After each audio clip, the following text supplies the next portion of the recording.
Assalomu alaykum barchaga. Sizlar bilan navbatdagi majburiy matematika 12-testimizda tahlilni boshlaymiz. Hop, birinchi misolimizga e'tibor beramiz. Birinchi misolimizda quyidagi ifodani hisoblang deyapti. Hop, nima ish qilamiz? Avvalo, mana bu yerda birin ketini juftlaymiz. 1 dan 2 ni ayirsak, minusdan 1 kelib chiqadi, to'g'rimi? Hop, keyingisi 3 dan 4 ni ayirsak, yana minusdan 1. 5 dan 6 ni ayirsak, yana minusdan 1. Xulosa faqatgina minus 1lar ketma-ketga ketyapti va hokazo. Yana 21 dan 22 ni ayirib qo'ysak ham minusdan 1 degan javob kelib chiqadi. Endi savol tug'iladi. Minus 1 dan nechta bor? Masalan, oddiygina a plus a bo'ladigan bo'lsa, 3 ta a degan ifodani hisoblab qo'yamiz, to'g'rimi? Demak, bizda ham agar hozir minus 1 nechta ekanligini topadigan bo'lsak, javobimiz ana shuni yig'inisi bo'lib qoladi. Hop, ketdi. Bu yerda nechta bor? 1 dan 22 gacha 22 ta son bor. Bu yerda hozir aytaraman, 22 ta son bor. Endi juftlayotganligi uchun 22 ni 2 ga nima qilib qo'yamiz? Bo'lib qo'yamiz. Shunda 11 ta ekanligi kelib chiqadi. Chunki har ikkita sondan bittasi minus 1 degan javob chiqaryapti. Demak, ikkita son juftlanyapti, bitta son javob chiqaryapti. Demak, minus 1 dan bizda demak 11 ta bor ekan. 11 ta. Demak, javobimiz minus 1 ko'paytirilgan 11 bo'lib, qiymat minus 11 degan javob hosil bo'ladi. Bu esa bizda B variantga mos keladi. Navbatdagi misolimiz ushbu tenglamani yechiniga shart beryapti. Xo'p, nima ish qilamiz? Tenglamani qoidasiga ko'ra noma'lum sonlar bir tarafga, ma'lum sonlar bir tarafga va barobardan, ya'ni tenglikdan bir tarafga noma'lum yoki son olib o'tganimizda uning amali o'zgaradi. Demak, 3x turibdi.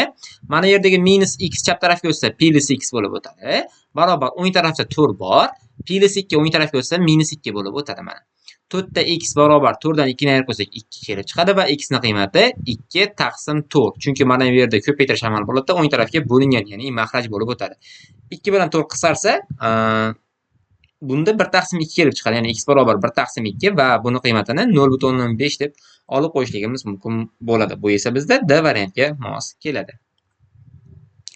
Navbatdagi misolimizga o'tamiz. 3-misolimizda mulohazalar ketma-ketligi. Xo'p, A mulohaza har qanday juftson 2 ga bo'linadi. Juda o'rinli, chunki o'zi juftson deb 2 ga bo'linadigan songa aytiladi. Demak, A mulohaza rost. B mulohaza 9 ga bo'linadigan har qanday natural son 3 ga ham bo'linadi. Bu ham rost. Misol uchun 18 9 ga bo'linadi, 3 ga ham bo'linadi. 27 9 ga bo'linadi, 3 ga ham bo'linadi. Ya'ni raqamlarimiz 9 ga bo'lingan son albatta 3 ga ham bo'linadi. Demak, B ham rost mulohaza. B ham rost mulohaza. Demak, A ham B ham rost degan mulohazamiz bu B variantga to'g'ri kelyapti.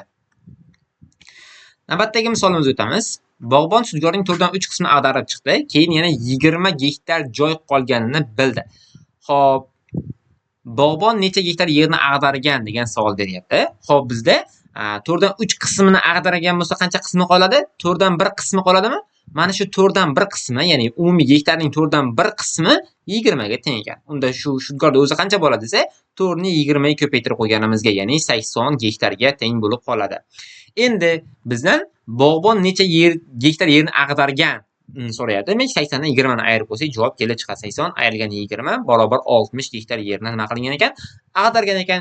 Yoki 80 ni 4 dan 3 qismini topib qo'yishligimiz ham mumkin. 80 ko'paytirilgan 3 taqsim 4. Bunday 80 bilan 4 qisar kelsa 20 qoladi. 20 kara 3 esa yana 60 degan javob kelib chiqadi. Ikkala usulda ham javobimiz bir xil. Bu esa bizda hozircha B variantga mos kelyapti. Navbatdagi misolimizga o'tamiz. Rasmdagi ma'lumotlardan foydalanib AOB burchakning gradus o'lchovini toping degan shart beryapti. Bunda e'tibor beradigan bo'lsak, AOB tepadagi noma'lum burchak. Endi bizda umumiy AOC burchagimiz perpendikulyar, ya'ni 90 gradus ekanligidan foydalanadigan bo'lsak, x burchak topishlik uchun 90 gradusdan pastdagi BOC burchak, ya'ni 35 gradusdan ayirib yuborishimizga to'g'ri keladi. Bu esa 55 gradus ekanligi kelib chiqadi. Bu bizni javobimiz C variant ekanligini izohlab beradi. Navbatdagi misolga o'tamiz. 6-misolimizda perimetri 42 cm bo'lgan to'g'ri to'rtburchakning bo'yi 15 cm quyidagicha va perimetri 42 cm ga teng. Endi necha santimetrga teng bo'ladi? Hop, nima ish qilamiz? Bo'yini eniga qo'shib 2 ga ko'paytiradigan bo'lsak, uning perimetri kelib chiqish kerak, to'g'rimi? Demak, 2 ga bo'lib yuboramiz. Tenglamani teskari jarayon qilib. 15 qo'shilgan B barobar 42 ni 2 ga bo'lamiz. Buni nima kelib chiqadi? Hop, 15 qo'shilgan B barobar 21 va bundan B ni qiymati topish uchun 21 dan 15 ni ayirib qo'yamiz. 6 degan javob kelib chiqadi. Bu esa bizda D variantga mos keladi.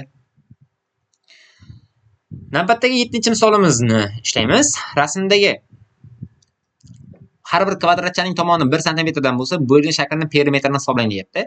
Hop, bu yerda sanab chiqamiz. 1 2 3 4 5 6 7 8 9 10 11 12 13 14 eng optimal usulda bu sanab chiqish ustozlar. Chunki kichkina shakl bo'lganda sanab chiqqan juda ham ma'qul bo'ladi. Demak, perimetri 14 santimetr ekan. Yaxshi, bu esa bizda A javobga mos keladi. Navbatdagi misolga o'tamiz. 8-misolimizda ushbuni hisoblang deyapti. Xo'p, birinchi amal ichkaridagi ifodani solib olamiz. Ya'ni birinchi ishimizda 1/2 ga qo'shaman 3/4 ni. Bunda 6, bu esa 4. 4/6 kelib chiqadi. Ikkinchi amalda 4/8 dan 4/6 ni ayirib yuboramiz. Bunda 0/2 degan qiymat hosil bo'ladi. Bu bizda esa B variantga mos kelar ekan. 9-misolimiz to'g'ri tenglikni aniqlang deyapti. Xo'p, 22 dan 18 ni ayirganimizda bizda 4 degan javob kelib chiqadi. 4 16 ga teng emas. Demak, A javob xato. B javobda 12 dan 8 dan ayirsak 4 kelib chiqadi. 8 dan 12 ni ayirganimizda -4 kelib chiqadi. Bular ham o'zaro teng emas. 13 ga 18 qo'shsak 31, 18 ga 13 ni qo'shsak ham 31. Demak, bizdan so'ralgan javob aynan C variantga to'g'ri kelar ekan. O'z-o'zidan D javob xato albatta. Chunki bu sonni 13 ga bo'lgan bilan 13 ni 6128 ga bo'lgan son bir xil bo'lmaydi. 10-misolimizda o'tadigan bo'lsak, amallar tartibi to'g'ri ko'rsatilgan qatorni toping deyapti. Xo'p, bunaqa misollarda ko'paytirish bo'lishlar albatta qo'shish ayirishlardan birinchi bajariladi, lekin ko'paytirish bilan bo'lish teng kuchli. Demak, qaysi bir birinchi keladigan bo'lsa, shu birinchi bajariladi. Demak, birinchi ish bo'lish bo'ladi, ikkinchi ish ko'paytirish bo'ladi.